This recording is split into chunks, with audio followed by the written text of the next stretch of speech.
மகா கணபதே நமக. இன்னைக்கு இந்த 28 சிவாகமங்கள் இருக்குதுன்னு சொல்லியிருக்கு. அதை பற்றி பார்ப்போம். 28 சிவாகமங்களை நம்ம பார்க்க போகிறதில்ல. அதை பற்றி 28 சிவாகமங்கள் இருக்குது. அதை சிவன் பார்வதிக்கு உபதேசம் பண்ணதாக ஒரு சாஸ்திரம் இருக்குது. இந்த காரண ஆகமம், காமிக ஆகமம் அப்படின்னு 2 ஆகமத்து வழி தான் கோயிலே நிர்ணயம் பண்ணுறாங்க, நிர்மாணம் பண்ணுறாங்க அப்படின்னு ஒன்று இருக்குது.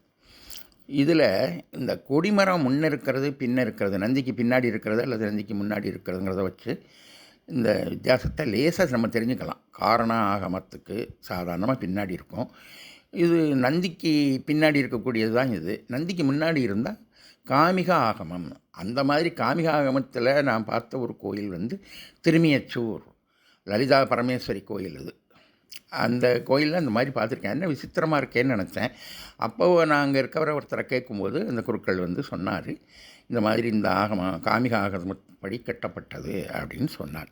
சரி, இவங்க இந்த ஒரு கோயில் நிர்மாணம் பண்ணும்போது என்ன பண்ணுறாங்கன்னா, இந்த ஆகம விதிப்படித்தான் இந்த கோயிலை நிர்மாணம் பண்ணுறாங்க. ஒவ்வொன்றுக்கும் ஒரு கணக்கு இருக்குது. அதுக்கு நீளாகலாம் அந்த இதெல்லாம் அதுக்குள்ளே போக வேண்டாம். இதுபடி பண்ணுறாங்கன்னு நம்ம பொதுவாக தெரிஞ்சுக்குவோம். இதுபடி பண்ணுறாங்க.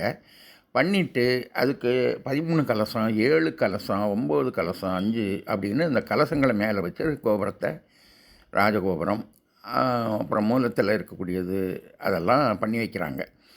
சரி, இது அது சில தேவதைகளுக்கு கலசமெல்லாம் வச்சு தான் இந்த இது இருக்குது. இப்போது இது எப்படின்னா, இந்த காஸ்மிக் ரேஸ்ன்னு சொல்லக்கூடியது உலகம் பூரா பரவி இருக்குது. இப்போ காற்றுல ஈதர்னு எல்லாம் நம்ம சொல்கிறோம். காற்றுல எல்லாம் காற்றை கண்ணுக்கு பார்க்க முடியலைனாலும் காற்று இருக்கிறத நம்ம உணர்கிறோம். இந்த மாதிரி இருக்கிறதுல இந்த காஸ்மிக் ரேஸ் இந்த கும்பம் மேலே இருக்கக்கூடிய கலசத்தினுடைய வழியாக இந்த சுவாமிக்கு மூலமூர்த்திக்கு இறங்குது, கலசத்து வழியாக இறங்குது அப்படின்னு ஒரு தாத்பரியம் இருக்குது. இது சூட்சுமந்தான், நம்ம கண்ணால் பார்க்க முடியாது. இந்த இதில் இறங்குது. இந்த கல் தேர்ந்தெடுக்கிறாங்க. அந்த கல்லை தேர்ந்தெடுத்து அதுக்கு தான் இந்த முறைப்படி அந்த கல் எல்லா கல்லுலேயும் அவங்க செலவழிக்கிறது இல்லை. அதுக்குன்னு அந்த பாறைகளை பார்த்து ஆண் பாறை, பெண் பாறை, ஆண்கள் பெண்கள் அப்படின்னெல்லாம் இருக்குது. அதுபடி பார்க்குறாங்க. பார்த்து அதை உரிய முறைப்படி அவங்க செய்கிறாங்க. அதுக்கு கடைசியில் கண் திறக்கிறாங்க. அப்புறம் அதை கொண்டு அதுக்கு நல்ல இதில் நெல்லில் வைக்கணும், ஜலசமாதி அப்படின்னு எல்லாம் பண்ணி இத்தனை நாள் அதில் இருக்கணும், இத்தனை நாள் தானியத்தில் இருக்கணும் அப்படின்னெல்லாம் கணக்கு இருக்குது. அந்த கணக்குப்படி அதெல்லாம் வச்சு அதுக்கு பவரை கூட்டிக்கிட்டே வராங்க. கூட்டிகிட்டே அதுக்கு இந்த 7 நதிகள் இருக்குது. அந்த நதிகளில் சேகரித்த தீர்த்தத்தை கொண்டு வச்சு யாகசால பூஜைன்னு ஒன்று வச்சு அதை பண்ணி அதில் இந்த தெய்வத்தினுடைய ஆவாகனம் அப்படின்னு அதை எழுந்தருளை பண்ணி, அது மந்திர ரூபமாக அதை எழுந்தருளை பண்ணி அதில் இருக்க செய்து அதுக்கு பூஜை புனஸ்காரங்கள் எல்லாம் செஞ்சு அதுக்கு 2 காலம் குறைச்சல் 12 காலம் வரைக்கும் பூஜை உண்டுன்னு சொல்லுவாங்க. நடுவில் இருக்கிறதெல்லாம் இருக்குது. அந்த 12 கால பூஜைகள்லாம் இப்போ நடக்கிறது இல்லை அப்படிங்கிற மாதிரி செலவு ரொம்ப கூடுதலானதுன்னு சொல்லுவாங்க. அது மாதிரி பண்ணுறாங்க. பண்ணி இதை ரெடி பண்ணி வச்சுக்குவாங்க. குறிப்பிட்ட நல்ல நாள் முகூர்த்தம் பார்த்து இதில் இந்த மேலே இருக்க கலசத்தில் இந்த இதுவெல்லாம் இந்த விக்கிரகங்களை பிரதிஷ்டை பண்ணிடுறது. அப்புறம் அதுக்கு கண் திறக்கிறது. அப்புறம் மேலே கலசத்தில் இந்த கும்பாபிஷேகத்தில் இந்த தண்ணி இந்த தீர்த்தங்களை ஊற்றுறது மூலமாக மந்திரரூபமாக ஊற்றி அதுக்கு சொல்லும்போது காஸ்மிக் எனர்ஜின்னு சொல்லக்கூடிய ஆகாயத்தில் விரவி இருக்கக்கூடிய அந்த ஆற்றலை அது இழுத்து, அந்த கலசங்கள் இழுத்து அந்த கீழே இருக்கக்கூடிய தேவதைகளுக்கு வழங்கிக்கிட்டே இருக்கும் அப்படின்னெல்லாம் சொல்லியிருக்காங்க. இதுக்கு பவர் வர்றது. அது உள்ள பிராண பிரதிஷ்டையெல்லாம் பண்ணி வச்சுப்பாங்க. அது உயிர் வந்தது மாதிரி இருக்கும். ஒரு மனிதன் அசையாமல் இருந்தாலும் அதுக்கு பிராண பிரதிஷ்டை சூட்சமமாக அதெல்லாம் பண்ணி அது இருக்கும். சரி, இதுக்கப்புறம் இதுக்கு இந்த காஸ்மிக் எனர்ஜி அதுக்கு கிடைச்ச எனர்ஜியானது வெளியில் போயிடக்கூடாது. அதுக்காக அது 3 பக்கமும் அடைச்சி 4வது பக்கமான அந்த ஒரு வாசலில் நம்மளாம் நின்று கும்பிடக்கூடிய அந்த வாசல் வழியாக வெளிப்படும் மாதிரி பண்ணியிருக்காங்க. இதில் ஒரு நொடிக்கு 126 பங்காக பிரித்தோம்னா ஒரு நொடியை ஒரு நொடி காலம், அந்த அந்த ஒரு பகுதி காலம் சூட்சமமாக இருக்கக்கூடிய 126ல் ஒரு பங்கு காலம் நம்ம அந்த சுவாமியை பார்த்தால் அந்த அனுக்கிரகம் உண்டாகிரும் அப்படின்னு சொல்லியிருக்காங்க. நமக்கு இந்த அந்த கதிர்வீச்சு நம்ம மேலே படுது. சுவாமியினுடைய கதிர்வீச்சு, அதுக்கு வந்த சக்தி நம்ம மேலேயும் படுது. அதுதான் பேர் சைத்தன்யம்னு பேர். சைத்தன்யம் அப்படின்னா அதனுடைய அனுக்கிரகம் சைத்தன்யமாக கதிர்வீச்சாக நம்ம மேலே படுது. நம்ம கொஞ்ச நேரம் நிற்கிறோம், இப்படி ஒரு தீபாராதனை, ஒரு அர்ச்சனை கொடுக்குறோம், அதெல்லாம் பண்ணி நம்ம ஒரு தீபாராதனையை பார்த்து விபூதி குங்குமம் வாங்கிட்டு வர்றதுக்கு குறைஞ்சது சாதாரணமாக ஒரு 5 நிமிஷத்துக்கு கிட்டத்தட்ட ஆகிடுது. இந்த நேரத்தில் அது அந்த கதிர்வீச்சு அந்த கற்பகிரகத்திலிருந்து வந்து நம்ம மேலே படக்கூடிய அந்த சைத்தன்யமானது தான் நமக்கு முக்கியம்.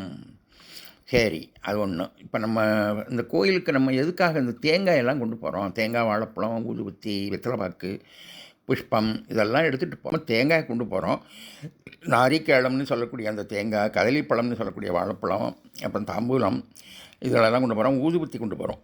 அவங்க என்ன பண்ணுறாங்கன்னா, அந்த இடத்துல இதை அதனுடைய வலிமையை தூண்டுறதுக்கு, ஒரு சிவலிங்கம்னு எடுத்துக்கிட்டோம்னா அதனுடைய வலிமையை தூண்டுறதுக்காக என்ன செய்கிறாங்கன்னா, அதுக்குன்னு இருக்க அஷ்டோத்திர சதம், சமகம், அதாவது ருத்ரத்தினுடைய நமகம், சமகம் இதுகளெல்லாம் இங்கே பாராயணம் பண்ணுறாங்க. நியாயமாக அபிஷேகம் பண்ணும்போது இதெல்லாம் பண்ணணும்னு இருக்குது. அபிஷேகத்துக்கு பல கோயில்களில் சிலது நடக்கும், சில இடங்களில் அதுக்கு நேரக்குறைவு, ஆட்குறைவு, இதனாலெல்லாம் அது இல்லை. இருந்தாலும் பரவாயில்ல, நம்ம இப்போ நடப்பு என்னங்கிறத சொல்கிறேன். இது இருக்குது. அதுக்கப்புறம் சகஸ்ரநாமங்கள் இருக்குது. இதுகளில் எது உகந்ததோ அதுகளை சொல்லுவாங்க. இந்த பொதுவானது 108 இதுதான் அஷ்டோத்திர சதம்னு சொல்லக்கூடியது. அதை சொல்லுவாங்க. அது சொல்லி அப்புறம் இந்த தேங்காயை உடைக்கிறாங்க. தேங்காயை உடைச்ச உடனே அது வெள்ளையாக நமக்கு தெரியுது. அது பிரம்மமயம் அப்படின்னு வச்சுக்குவோம். இப்போதைக்கு கதலிப்பழம் இனிமையானது அப்படின்னு இருக்குது. அப்புறம் இந்த ஊதுபத்தி இருக்குது. ஊதுபத்தியை கொளுத்தி அதுக்கு காட்டுறது, தூபம், சாம்பிராணி, புகை போடுறதெல்லாம் எதுக்குன்னா, தூபம்னா புகையிலேருந்து வரக்கூடியதுன்னு வச்சுக்குவோம், புகையினே வச்சுக்குவோம். தூபம் பாபகரம் புரோக்தம் அப்படின்னு சொல்லியிருக்கு. இந்த தூபத்தை ஊதுபத்தி சாம்பிராணியில் காட்டக்கூடியதானது, இந்த புகையானது அன்னைக்கு பாவத்தை அன்னைக்கு கழிக்கும். தூபம் பாபகரம் புரோக்தம், பாவத்தை தீக்கும் என்று சொல்லப்படுகிறது. இதுதான் அந்த வாக்கியத்தினுடைய பொதுவான அர்த்தம். சரி, இது நல்லா கவனித்து வச்சுக்கோங்க. பாவம் முதல் பயன் பாவம். அன்னைக்கு தூபம் காட்டுறோம், ஊதுபத்தியை கொடுக்கறது மூலமாக நமக்கு என்ன கிடைக்குதுன்னா, இந்த பாபகரம் புரோக்தம், அன்னைக்கு செஞ்ச பாவம் அப்படின்னு வச்சுக்குவோம், அது போயிடுது. அப்புறம் தேங்காயை உடைச்சி அதை இது பண்ணுறாங்க, நைவேத்தியம் பண்ணுறாங்க. நிவேதியாமின்னு தான் சொல்லுவாங்க. நிவேதினா நைவேத்தியம் அப்படின்னு சொன்னால் நிவேதியாமி, உனக்கு நான் காட்டுறேன், நீ கொடுத்ததை நான் உனக்கு காட்டுறேன் அப்படிங்கிறது. அவர் ஏற்றுக்கிறாரு ஏற்றுக்கலை அதை பற்றி எதாவது சர்ச்சைக்கு போக வேண்டாம். நிவேதியாமி அவர் பார்க்குறார். கண்டருளதை பண்ணுதல் அப்படின்னு வைஷ்ணவத்தில் சொல்லுவாங்க. அவர் சுவாமி பார்த்துட்டார், அதை பார்த்துட்டார். அவருடைய பார்வையில் விழுகுது. அவருடைய கடாட்சம் பெற்ற அந்த தேங்காய் நமக்கு பிரசாதமாக, வாழைப்பழம் இதெல்லாம் வருது. இந்த பிரம்மத்தினுடைய இதுவாகத்தான் நமக்கு கிடைக்கிது. அவர் பிரம்மமாக இருக்கார். அந்த பிரம்மத்தினுடைய சொரூபமாக இந்த தேங்காய் அவருக்கு இதுவாகி நைவேத்தியமாகி கண்டருள செய்யப்பட்டு அது பிரசாதமாக வருது. அதை வாங்கிக்கிறோம். அதுக்கப்புறம் இந்த விபூதி கொடுக்குறாங்க, குங்குமம் கொடுக்குறாங்க. விபூதி வாங்கி நம்ம இட்டுக்கிறோம். அது அவருடைய அருள் பிரசாதம். அது விபூதியை பற்றி முன்னையே சொல்லியிருக்கு. விபூதினா அவர் வந்திரமாவது நீருன்னெல்லாம் நிறைய பாடியிருக்கு. நின்ற ரெட்டக்கூன் பாண்டியனை நின்ற சீர் நெடுமாறனாக ஆக்குனது சம்பந்தரால். இந்த இடத்த நான் இப்போ முக்கியமாக சொல்ல வர்றது என்னென்னா, இந்த விபூதியை பூசித்தான் அவர் பண்ணார், வேறு மாயமந்திரம் அது இதெல்லாம் பண்ணலை. இந்த விபூதிக்கு அவ்வளோ மகிமை இருக்குங்கிறதுக்காக நான் சொல்ல வரேன். ஒன்று, இந்த 4வர்களில் 3 பேர் தான் சஞ்சாரமாக இருந்தார்கள். சுந்தரர் வடக்கு தமிழ்நாடு பக்கம்தான் ரொம்ப போயிருக்கார். இந்த பக்கங்களில் திருஞான சம்பந்தரும் இவரும் அப்பரும் ரொம்ப இந்த பக்கங்களில் வந்திருக்காங்க. இந்த பழைய தஞ்சாவூர் மாவட்டம் அப்படின்னு சொன்னால் இப்போ அது திருவாரூர் மாவட்டம், மயிலாடுதுறை, நாகப்பட்டினம் மாவட்டமாக இருக்குது. இந்த இடங்களில் தான் பிரீதிக்குரியதான கோயில்கள் இருக்குது. அதுக்கு காரணம் என்னென்னா, இங்கே பாடியிருக்காங்க, பல அற்புதங்களை நடத்தியிருக்காங்க. ஒவ்வொரு இடங்கள்லையும் ஒரு அற்புதம் நடந்திருக்கு. திருவேலிமலைங்கிற ஒரு ஸ்தலம் இருக்குது. அந்த ஸ்தலத்தில் வந்து பஞ்சகாலம் வந்தபோது பாடி படிக்காசு வாங்கியிருக்காங்க 2 பேருமே. சம்பந்தரும் படிக்காசு பாடி வாங்கியிருக்கார். தங்கம்தான், தங்க காசு வச்சுருவார் சுவாமி இவங்க பாடினதுக்கப்புறம்.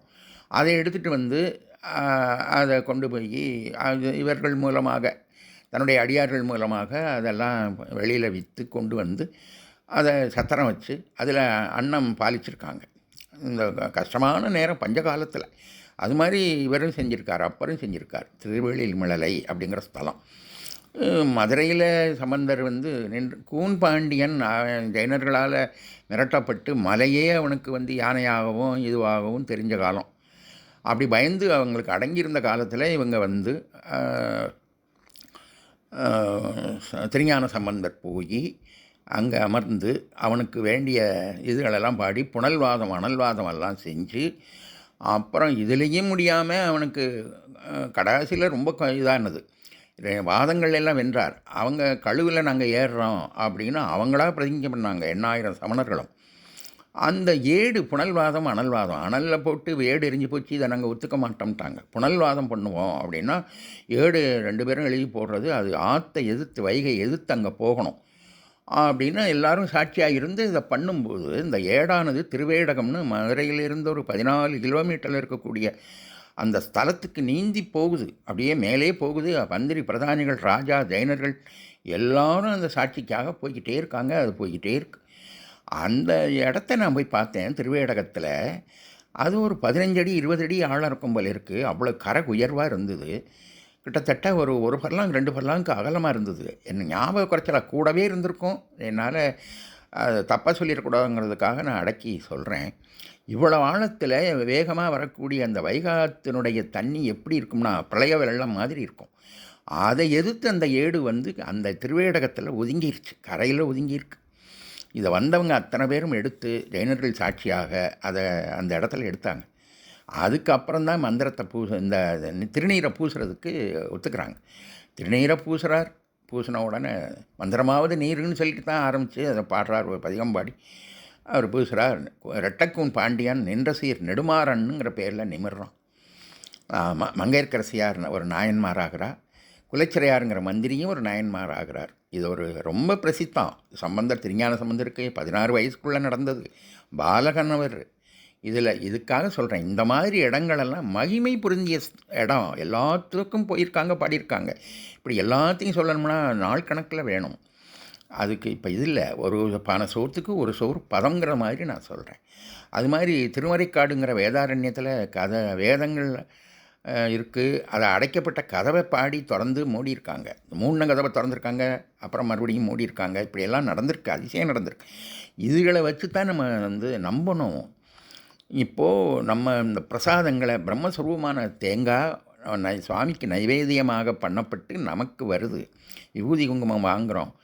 இந்த அர்ச்சனைன்னு நான் சொல்லிக்கிட்டே இருக்கிறதுடைய தாற்பயம் என்ன? ஒரு அர்ச்சனை பண்ணால் இதெல்லாம் மாறிடுமான்னா, மாறுறது எப்படி இது மாறும் அப்படிங்கிறத உங்களுக்கெல்லாம் சொல்கிறதுக்காகத்தான் இந்த வீடியோவே. ஒன்றும் எப்படி மாறுதுங்கிறத எனக்கு முடிஞ்ச அளவுக்கு நான் இதை சொல்லியிருக்கேன். அந்தந்த நாள் அந்தந்த தேவதைக்குன்னு உரிய நாள் அதை நம்ம எடுத்துகிட்டு போகிறோம். அந்தந்த தேவதைகள் அனுக்கிரகம் எப்படி பண்ணுது சூட்சுமமாக சைத்தன்யத்தை அனுப்புது நமக்கு.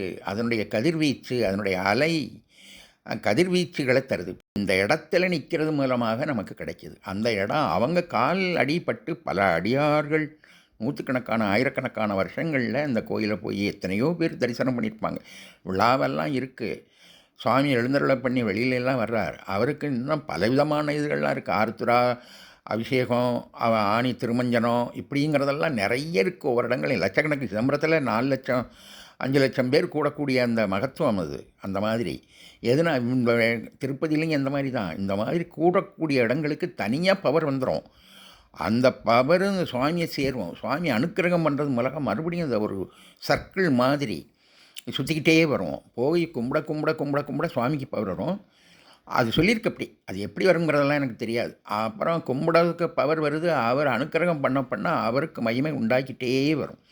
நமக்கும் ஜனங்களுக்கு நன்மை நடந்துக்கிட்டே இருக்கும், நம்பிக்கை உண்டாகும். இப்படியான இதுக்கு தான் இதை சொல்லணும்னு இருந்தேன். போங்க அங்கே அர்ச்சனை பண்ணுங்கள், இங்கே அர்ச்சனை பண்ணுங்கள் அப்படின்னு சொன்னால் என்ன ஒரு அர்ச்சனை இல்லை அப்படின்னு நீங்கள் நினச்சிங்கன்னா அது அப்படி இல்லை. இதை என்றைக்கோ சொல்லணும்னு இருந்தேன். இது முன்னாடியே எனக்கு நேரக்குறைவாக போச்சு. அதனால் நான் சொல்லியிருக்கேன். இதை பார்க்குறவங்க பார்த்து புரிஞ்சுக்குங்க, நம்புங்க. அர்ச்சனைங்கிறது ரொம்ப அடிப்படையானது, அதை லேசாக நினைக்க வேண்டாம். அம்பாள் அனுக்கிரகம் உண்டாகட்டும்.